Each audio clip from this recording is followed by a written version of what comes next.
Andres from Doble A Sports. Welcome everyone to another sports episode on the Passion Project discussing the Mexico National Team. Mexico will be playing in the Final Four of the CONCACAF Nations League. Their semifinal match will be on Thursday night against Canada. The roster for the Nations League was announced during last week. And with that, I wanted to look over it and give my take on the roster. Starting with the goalkeepers, we have Luis Malagon, Tala Rangel, and Pachuca's Carlos Moreno. In terms of the goalkeepers, the notable name not on the list is, of course, Guillermo Ochoa. And I do slightly disagree with it, especially in regards to calling up Rangel over Ochoa. Don't get me wrong, Ochoa, he may be old, but he is still playing and starting on a European team in Portugal, which is not a bad league by any means. And he has also been the reason some games for AVS have not been worse, given the team is newly promoted and not as experienced as many people think. He really is their most experienced player. While he wasn't called up for the Final Four, I still think you keep him in mind, given he's still starting and he's still playing in Europe. So I still think you keep him in mind with the idea of him still having a place on the team in 2026, given these said reasons. I'll even give a hot take. And I do want to know what you guys think about it in the comments. Hot take, if I were Javier Aguirre, the head coach, I would even call up Ochoa just to send a message to young and future Mexican players. In order for Mexico to improve, we need our players playing in Europe. Memo still plays in Europe, and that is why he gets the call-up. If you aren't in Europe, you are not a long-term solution. Let me know in the comments what you think about this hot take of mine. I definitely would like to hear from you guys on that. But these are the reasons why I disagree with it. So I do disagree with the idea of not calling up Memo Ochoa. However, at the same time, I also understand the decision by Javier Aguirre. Aguirre is looking to see who can step up and be part of the future, like Malagon has proven to be. So without Ochoa on the roster, hey, this is it. This is their moment and chance to make a good impression and prove themselves worthy. Especially if you're Tala Rangel or Moreno in this case. If one of them, or in the worst case scenario, all of them flop, 100% Ochoa is back on the list. So we'll see what happens there. But no Ochoa, Malagon will certainly be the starter. And we'll see what happens in regards to Rangel and Moreno and see if they can make a good impression. Moving on to the defenders, Aguirre has called up center backs Cesar Montes, Johan Vasquez, and Ramon Juarez. For the right backs, the two called up are Rodrigo Huescas and Israel Reyes. And for the left backs, Jesus Gallardo and Jesus Angulo. In terms of the center backs, Montes and Johan are not much of a debate. The best center back duo we have. Johan has been playing really well for Genoa in Serie A. Scored a goal and saved them from losing recently. So look to see the two be the starters once again. And why not change something? And why change something that isn't broken, right? So not mad about it at all. Ramon Juarez, he will likely be the substitute center back for either Montes or Vasquez, but it's nevertheless a pleasantly surprising call-up. He played really well in the hybrid game against Internacional in January. He didn't play in the game versus River Plate because he did go back for club commitments for their match against Miami in Las Vegas and now CONCACAF champions. But he has been very reliable for America, and I think the call-up is well-deserved. In terms of the right backs, Rodrigo Huescas was a good call-up by Aguirre. In my opinion, he is the best right back Mexico has right now. He has been great for Copenhagen this season and was clutch in their Conference League series versus Heidenheim, scoring that goal that won them the aggregate and got them to advance on. A well-earned call-up for Huescas. As for Reyes, this one is interesting. Reyes is considered a center back. However, when playing the traditional role of the center back and defending the center of the field and the center box area, he's been very, very inconsistent. However, during his time with America, we learned that he is a very good fullback and defender on the right side. So I imagine Aguirre is going to utilize Israel Reyes as a substitute right back where he has been able to play better. And by calling up Israel Reyes, Jorge Sanchez and Julian Araujo were both left off the roster. For Araujo, it was 100% the right decision as he is just coming back from injury. And for Jorge Sanchez, he has not been very good for the national team or at the club level, which is why he ended up returning to Liga MX with Cruz Azul after a very short stint that saw him struggle in Europe. So this is definitely Aguirre experimenting with Israel Reyes to see if he can improve the right back position, likely seeing Jorge Sanchez as a player who is not a long-term solution, understandably so. Now the left backs, Jesus and Jesus. It is the Jesus y Jesus show. Gallardo is okay. I know some fans are tired of seeing him on the roster, but I am not mad about this. He has proven to be one of the better left backs we have.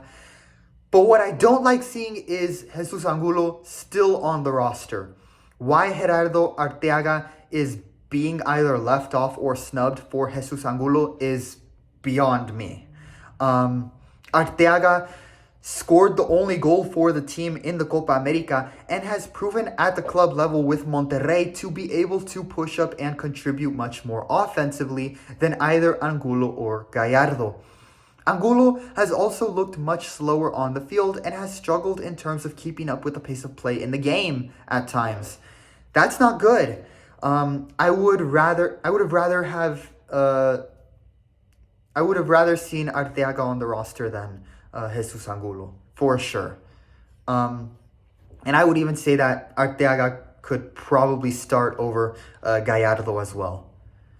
Now on to the midfielders, Eric Lira, Edson Alvarez, Luis Romo, Luis Chavez, Orbelin, Efrain Alvarez as a new attacking midfielder on the list. And of course, because I don't know why, Charlie Rodriguez. I'll say this right now. Outside of Edson, this is without a doubt the weakest midfield in the Nations League Final Four. Yeah, I'm saying it. Even Panama's midfield is better than ours. Edson is not much of a debate. He is the best defensive midfielder and is getting lots of minutes and starts for West Ham. Chavez and Orbelin are okay. They are in Europe, and Chavez is good for set plays, but they are better as substitute players than starters for the national team. When they have started, they've been very inconsistent. Mexico still needs two more solid midfielders to start alongside Edson, and they certainly don't have that in the next two guys on the list. Luis Romo, his form has fallen off a cliff with Chivas.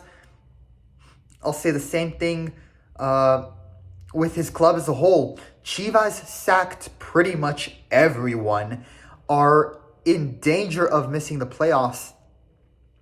And their CONCACAF Champions game this week against America could not have gone any more wrong. It is crisis management right now for them. If I were Aguirre, I wouldn't be calling anyone from Chivas up right now. And I'll say the same thing for Alvarado and Talarangel. And Then Charlie, oh my God. It is shocking how many chances, it is truly shocking how many chances this tronco has been given. They again called up Charlie fucking Rodriguez, man. I just can't, This dude has played, like, here's a stat for you in terms of how bad Charlie has been. This dude has played in 55 games for the national team and has had 0 goals and only 1 assist. Outside of that, it has been nothing but poor passing. And some say, well, he isn't an offensive player. Then what is he for Mexico? Because he can't defend for shit either. He was the reason Valencia came back and tied them in October. And rightfully so, the next game against the US, he was left on the bench. When Charlie is on the field, it is 11 versus 10 at best.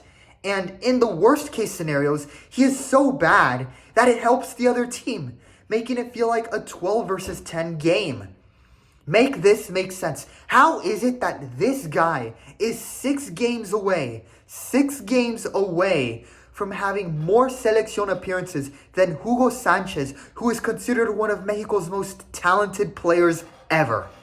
Is Charlie, like, is he a Nepo baby? Does he have a family member working within the federation? Does he pay his way onto the team? It's got to be something like that, because no other national team would ever consider calling him up, given how bad he's been for the national team and just what a system player he has been for Cruz Azul. And once again, I know it sounds bad. And again, for those who have watched my past videos on the Mexico national team when reacting to the roster and my takes on Charlie Rodriguez and just all of my sports takes in general, I know this sounds bad. I am very vocal about how you hate to see injuries in sports. But in this case, I'm making an exception. If a major injury is the only way for Charlie for once to not be called up, so freaking be it. I am sick of watching this tronco be nothing but a liability for Mexico. I'm tired of it. And this is why the midfield is such a weak link for this team.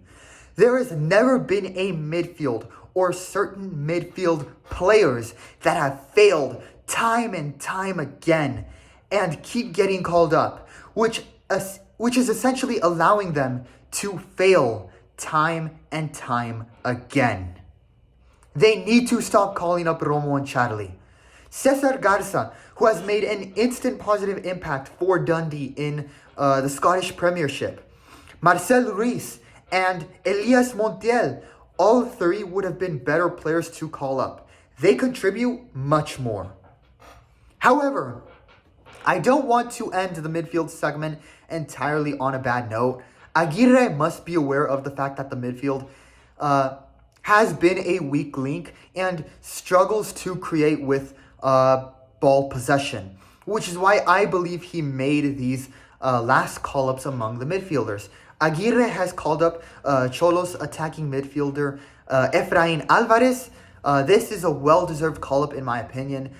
In his few call-ups, including in January, he was very good, showed he could create with the ball, something that Charlie can't do. And he's been able to do the same for Xolos. So I'm interested to see how he plays. Hopefully he starts. This is a call-up to watch, as this is Aguirre attempting to address a dire need in the midfield, in my opinion. I'll say the same thing for Eric Lira. He's a center defensive midfielder who played well in January for the team. Another well-earned call-up. He is more of a defensive midfielder as well. But as we saw in January, he can contribute when needed. It makes you wonder if this will create competition to remain on the team among the midfielders, especially Romo and Charlie, if they flop, which would not surprise me for obvious reasons at this point. And now, to finish off my roster reactions, we have the players called up that will make up the offensive front for Mexico. Raúl Jiménez, Julián Quiñones, Santi Jiménez, Piojo Alvarado, Alexis Vega, and Chino Huerta are the players that have been called up. I really only have one problem with this part of the roster, and that is calling up Piojo over another solid winger like Osiel Herrera, who I think should be getting more chances. Or Jorge Rubalcaba, who played well in the hybrid games in January. If Rubalcaba had been called up, I think it would have been well-deserved, like it is for Ramon Juarez. I'll say the same thing for Osiel. I said it earlier, I wouldn't be calling up anyone from Chivas right now. Nobody has been in good form there right now, and Piojo hasn't looked too good either. But outside of Piojo's call-up, I think Aguirre got this part of the roster 100% correct. I am not mad about the offensive end of the roster, and fans shouldn't be mad about it either. This is the best Mexico has offensively, and the best that I have seen in a while. This offense is better than the offensive front that Jaime Lozano brought to the Copa America with Memote, who did not show up in those games. Outside of Piojo, everyone is in great form for their respective clubs. Raúl has hit double-digit goals for the year with Fulham in the Premier League. Santi, while not scoring as much as he was with Feyenoord, following his Serie A transfer in the winter transfer window, he has still made a positive impact. 3 goals and an assist, I believe, in 6 games played so far for Milan. But so he's been pretty good there. He's been in great form. Julián Quiñones has been on fire in the Saudi League for Al Qadisiyah. 15 goals, 4 assists, and is the heart and soul of a team that was promoted last year after a 3 to 4 year absence from Saudi Arabia's top flight league. And Chino Huerta is already a starter for Anderlecht in Belgium and has made a really positive impact for them. 2 goals, 3 assists so far after his winter transfer to Europe. This is a very solid offensive front Aguirre has called up and the best Mexico has right now. And with that, ladies and gentlemen, there you have it. Mexico's roster for the CONCACAF Nations League Final 4. Mexico will play Canada in the semifinal this Thursday in Los Angeles, likely in front of a pro-Mexico crowd. So the pressure is on. The winner plays in the final against either the U.S. or Panama, depending on who wins that semifinal matchup. And the loser only plays in a third place match that will likely feel like a garbage time friendly for any of the 4 teams entering this week. Andres from AA Sports, leave a like and subscribe. Leave your opinions on the roster in the comments and tell all the people you know who are interested in sports like I am, all the people you know who are interested and follow the Mexico National Team like I do about my channel, and help me get to 100 subscribers. With that, that is all for this video. Thank you for watching and stay tuned for the grades videos following the games. With that, thanks for watching. Vamos Mexico.